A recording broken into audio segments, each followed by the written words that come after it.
Welcome to the DeFi Standard, and this is Mickey B. Fresh and Patty XRP. And today we got some more exciting news with a couple key changes that I think everyone should pay very close attention to regarding Flare Finance. And it also involves another snapshot and another airdrop. So Patty and I were just discussing this yesterday. So without confusing everyone, there was going to be a snapshot 30 days after Flare launched. But now, new news is we're getting a snapshot on November 5th. And Patty's going to go through this whole thing with the timeline here. And there's some other key changes that Flare Finance has made on the Songbird Network. Now, one thing about this snapshot, Patty, is it's going to be of your Songbird tokens on November 5th. And it doesn't matter where they are. If they're in a wallet, if they're in an exchange, if they're in a smart contract, it's going to take a snapshot of that, and the tokens are going to be sent to whoever, wherever those assets are. So even if the exchanges are supporting or not supporting, and you have them there, they're going there. Okay? And this is the same address that you keep your Songbird and your wrap Songbird in. So that is going to be called the ExFi token. Yep. And so with that, like Mickey was saying, at 1 p.m. Eastern Standard Time on November 5th, 2021, the snapshot will take place. Songbird tokens and wrap Songbird tokens will be included. So you don't have to worry about unwrapping or any of that if you're delegating your votes out or, in a smart contract or something of that nature. And originally, this token that's going to get airdropped was named SFLR. If you guys remember that from some past videos, and in honor of the ExFi platform and protocol launching on Songbird, they're going to have this token be called ExFi, so EXFI ticker symbol for, forever going forward now instead of SFLR. And this is the secondary governance token behind SFIN, so SFIN on Songbird. And additionally, it will be used as the primary fee replacement token. So just know that's generally what it's going to be used for. And then as far as the distribution ratio, we're going to have for every 235.275 Songbird or wrap Songbird tokens, you will receive one XFi token. The total supply will be 110 million. 40 million are getting airdropped. 40 million will go to the APY yield cloud. And then 20 million will go to the foundation, and only 10 million is going to go to the team. So, yeah, go ahead, Mickey. Now, they're renaming it and rebranding it Songbird Finance. So that's what Flare Finance's DeFi platform is going to be called, Songbird Finance. And XFi is basically the mirror image of YFlare that you're going to get on Flare in the future. But what's great here, Patty, you don't have to do any claim. It's just literally going to get just airdropped into your wallet. So now we have a month to prepare to get your assets into a self-custody wallet. Now, hopefully, all the exchanges will release Songbird by then. But even if they don't, they're going to receive this now XFi token in that same wallet. So if they release one, they're eventually going to have to release it. But also, if you want to buy some Songbird in the meantime, and the exchange hasn't released it to you, you now have that opportunity. And I hope that if anyone is preparing for this snapshot to learn their lesson, don't even think about keeping it on exchanges if I was you. Like, there's absolutely no reason, if you have your Songbird now or you receive it before November 5th, don't even think about keeping it on an exchange. Why risk that? Just keep it in a Bifrost or Decent wallet. And do you think we'll have the Songbird app out for Ledger by then?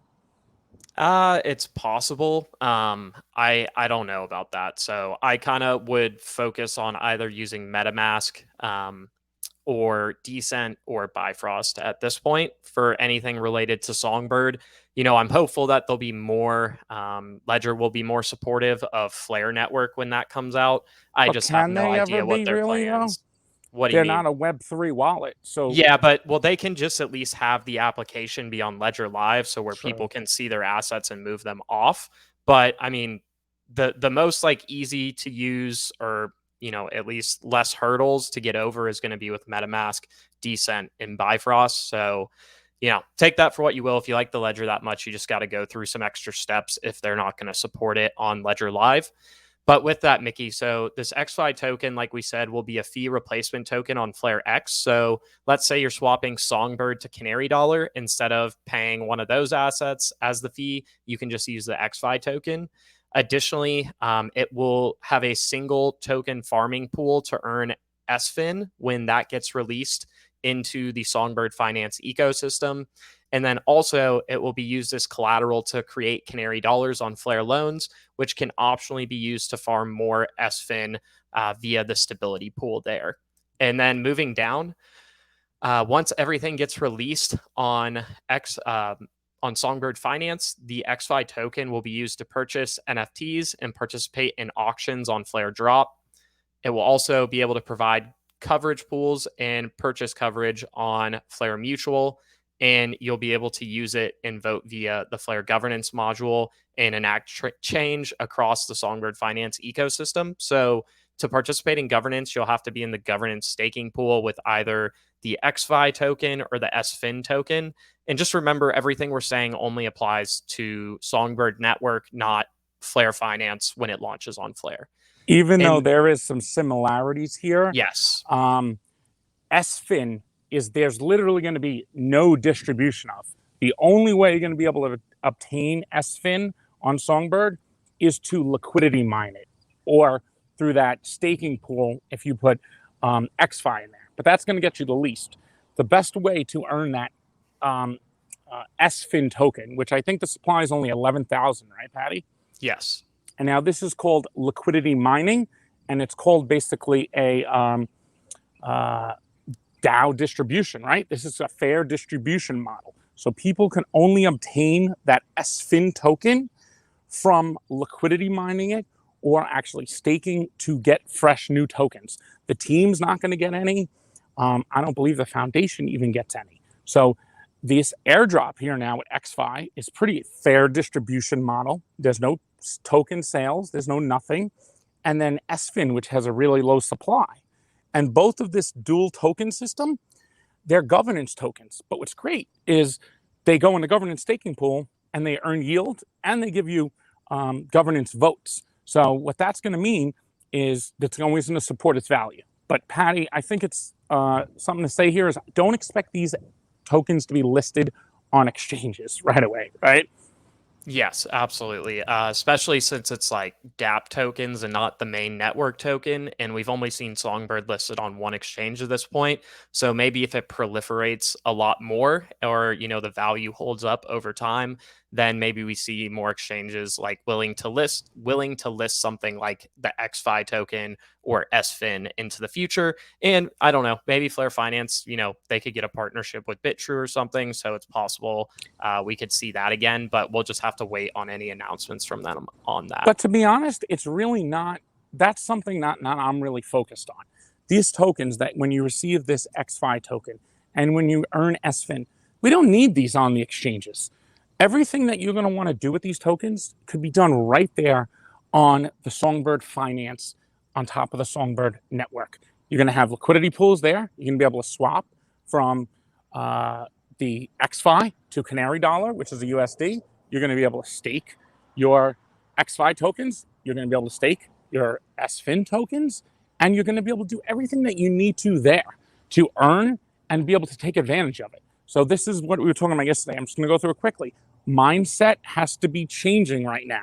We don't need exchange listings. There's no need for that. It would be nice, but it's not really necessary, I think, Patty, for it to obtain value. With their DeFi oracles, I think they could come through with a price based even out of that liquidity pool, because I know Uniswap does that.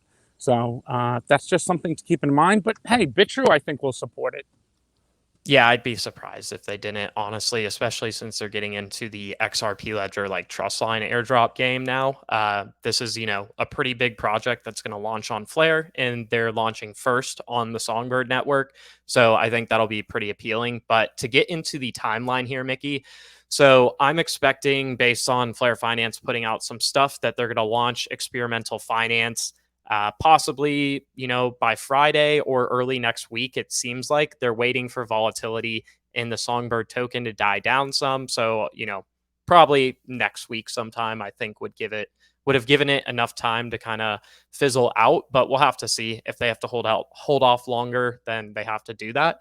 But with this, on November 5th at 1 p.m. Eastern Standard Time, like we said, there will be the snapshot for the ExFi token, and this will be of wrapped and normal Songbird tokens, and you'll receive one ExFi token for every 235 of the wrapped or just native Songbird tokens you have at that Can I point just in clarify time. there?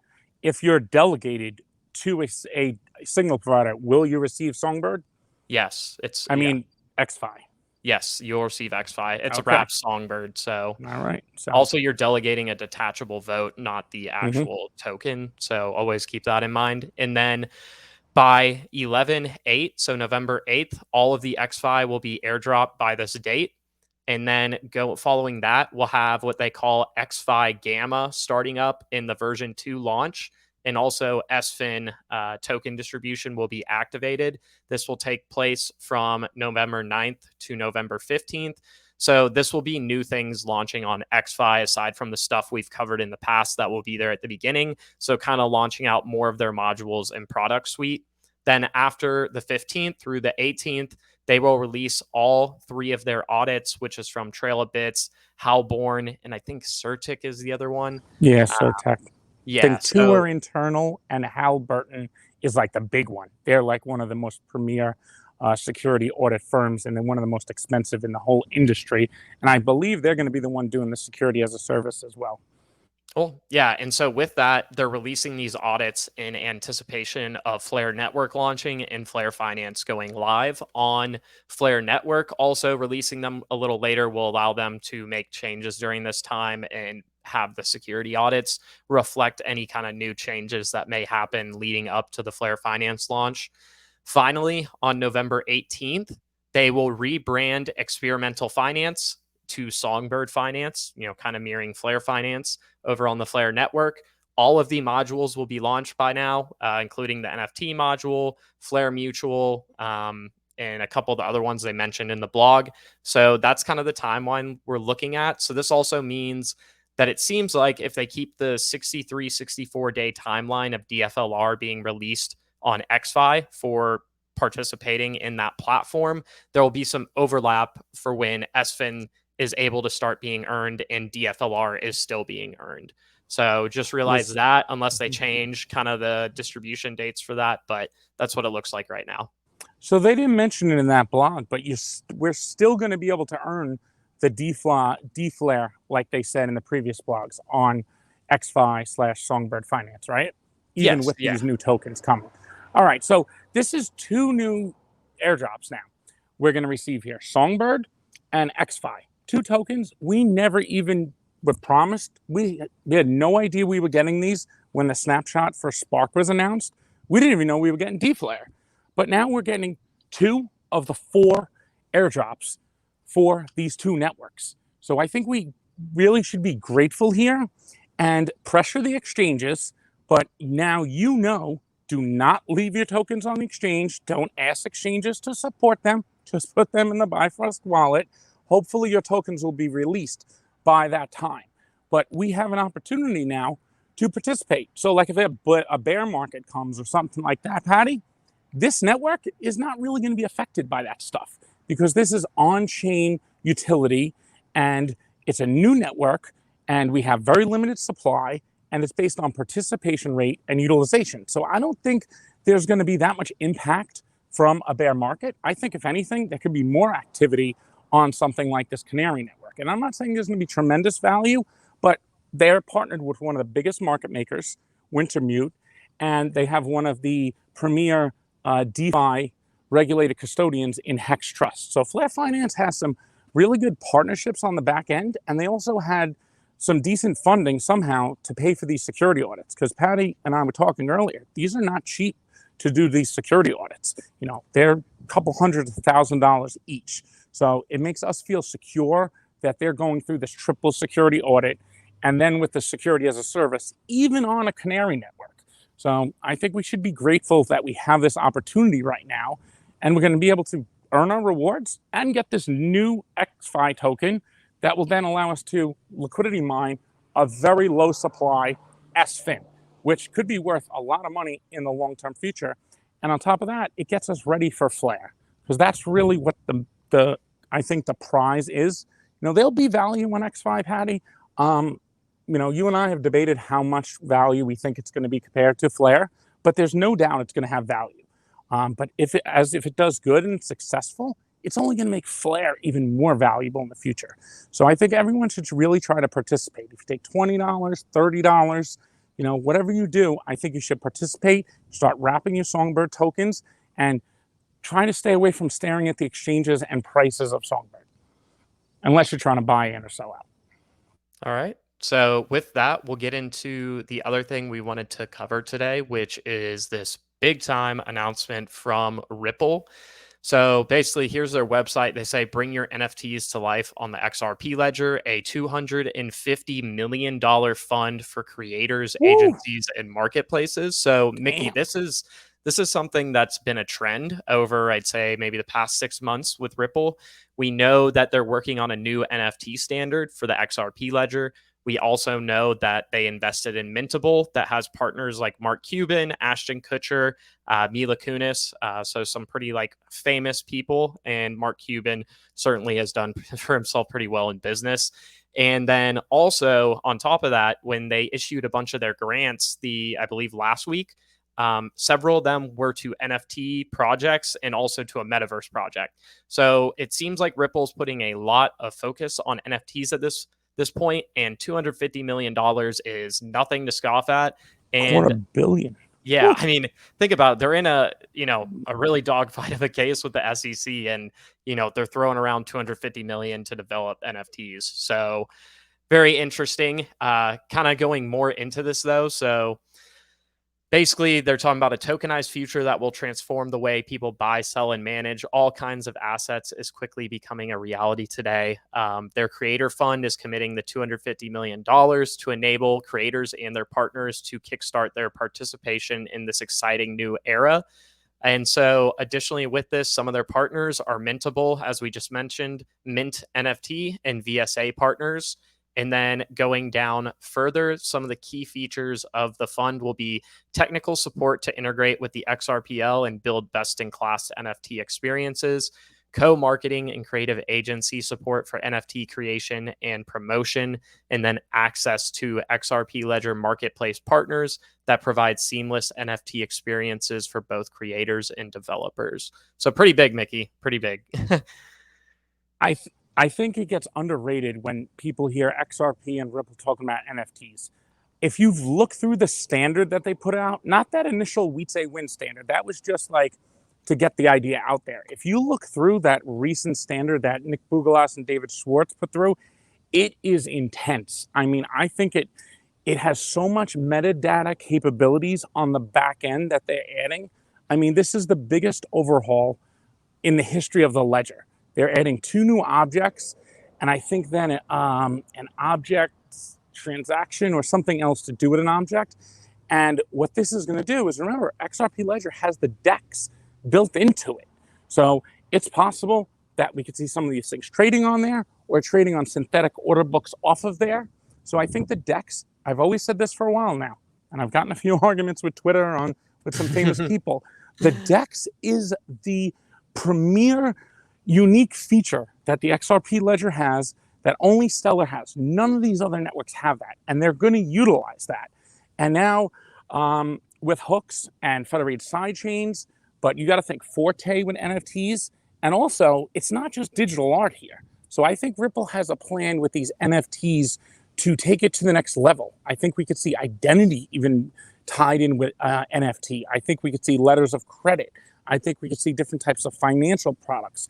I think there's a market here that's beyond just gaming and digital art. Supply chain, distribution. I know NFTs can be used for. It's going to be massive. I mean, they even, they're making this NFT amendment and this protocol. They're adding in so much metadata where with Ethereum, you're limited to whatever those two standards are, right?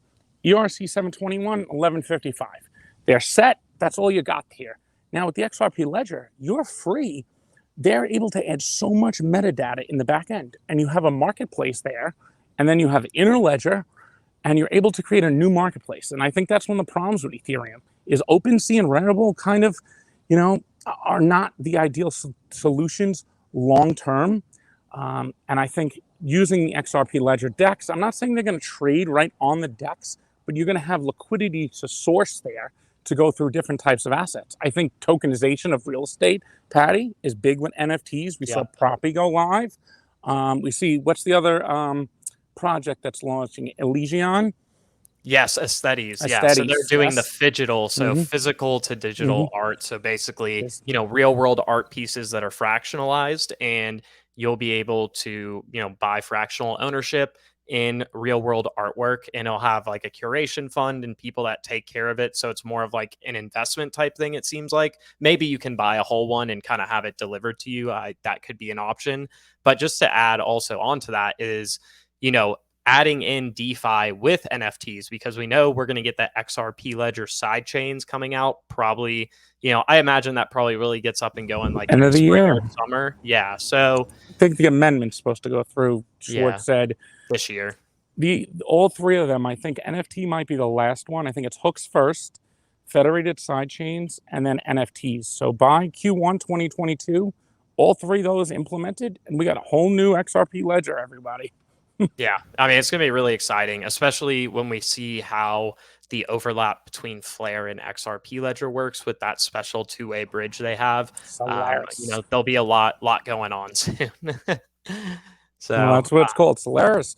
And then when we have a trustless gateway with a decentralized stablecoin, that's absolutely needed on the XRP Ledger. Everything can't trade against XRP, and they can't trade against centralized stablecoins issued by just these gateways. So RA, I think it's going to be a key component there, and it's backed by XRP anyway. So Ripple to drop $250 million into a fund in the middle of a lawsuit where their U.S. business is getting stalled out, basically. And yes, they're growing overseas, but that's $250 million. Most startups don't raise anywhere near $250 million. And I know they're not giving it to just one startup, but that's putting a lot of money into something that's not even yet on the ledger. So I think they see big things here, and I think they see the ledger as being prime real estate for NFTs in RippleNet. Think of letters of credit. Think of what these institutions could create too. So they want to have all that capabilities there. Remember, RippleNet is just, like a messaging layer, but it taps into the XRP ledger. Eventually, we get clarity. All those banks and institutions on RippleNet are going to have their multi-party computation wallets and be able to tap right into the ledger and do everything. And then we got sidechains. So people are going to be sleeping on the XRP ledger from around, the crypto world, Bitcoin Maxis, Solana, Cardano, and all of a sudden XRP is going to come out with these sidechains. And, they're already built. I mean, I think we already have RippleNet. RippleNet's already running nodes. They're already running crypto conditions. They're running different types of smart contracts. So sidechains is just going to give it the privacy for CBDCs. And I think they said they had over 200 different projects on the XRP Ledger. It was in the recent statement from Ripple to the Pat Toomey. I think it was over 100 use cases. 100 use cases. Yeah. So that's another thing. I thought that was a pretty powerful thing. And I think Ripple's realizes that once this ends, they better be ready. So they've been hiring, it's always 80 employees job listings for the last 6 to 8 months. You don't hire like that if you're, expecting to, lose business. And then the IPO is coming. So, I mean, I know it sucks right now with the case and, the price hasn't really done anything crazy, but it's going to come out of nowhere in 2022. And I'm going to be here. I think Patty's going to be here. And I'm looking forward to using the XRP Ledger more. Absolutely. I definitely love trading on the DEX. So if that can become like a even better process and more liquidity, like I would try and move as much as I could over to there. But Vicky, to wrap this up, I just wanted to bring up a few points on the signal providers, since we've kind of been talking about this for, the past week or so. You can go to flaremetrics.io, click on the FTSO list, and this now will tell you the reward rate per every 100 Songbird tokens you have. So I think this is turning into being how much Songbird you should earn for every 100 you have over the course of an entire epoch. So 1 week, they've been going up the whole time. So that's because inflation's been coming out. So hopefully this can become more standardized and maybe we get like an average over time or something like that. But the main thing I just want to touch on was vote power. Since we brought this up, we know the max amount of voting power you can use is 10%. Bifrost Oracle is the only one close to that, and everybody else is very far away from 10%. And I'll also add a lot of the delegated Songbird wrap Songbird tokens at this point in time look to be from probably Flare Limited, who, because somebody came through last week on Thursday morning and delegated pretty evenly across every single signal provider. So I imagine a lot of this is going to stay put, and it'll just be all the retail people moving around if they want to change their signal providers. So at this point in time, I'm not too worried about anybody going way over on voting power like originally I thought that I might be. So far, the movement hasn't been as strong as maybe I would thought to some of them, but it's just something to check. And remember, if you want to play it safe, do your new delegations tonight. Otherwise, you're taking a chance that maybe you miss the time tomorrow. So, well. Yep, exciting. So that is another thing to remember. Tonight or tomorrow morning is when you want to get these delegations in. And I know some people are having trouble getting their Songbird offer Bitru. So hopefully they release some of that because they've been holding withdrawals from people. I noticed the last day or two. So do that early. Nice. Well, that'll wrap up the show for us today. This is the DeFi standard. Yeah. Before we go, Gotti. Go ahead. Yeah. Sorry. When you're on the XRP Ledger DEX, Ripple talks about this in some of their other blogs. Expect identity to be a big thing. I just set up my global ID, and you can link it to ZOM. And I think with Flare and Flare Finance, I think it's just something everyone should be thinking about right now because it's coming. So be prepared for that and kind of set yourself up with Civic because that's really what's going to make the difference here. All right. And that's about the last thing I had to say. Oh, and special video coming later this afternoon, evening, along with a blog of some very interesting information from the BIS and CBDCs from Patty and I. We're going to do a deep dive into this and really break it down the right way without just reading headlines and explain it to the whole community the best that we can because we think it's very important to cover this and explain it what it really means for everything. And I think it ties into, Ethereum free pass too. Yeah. So definitely be on the lookout for that, hopefully later tonight. And then, yeah, that'll wrap it up. So this is the DeFi standard. I'm Patty XRP. And I'm Mickey B Fresh. And we're out. See y'all.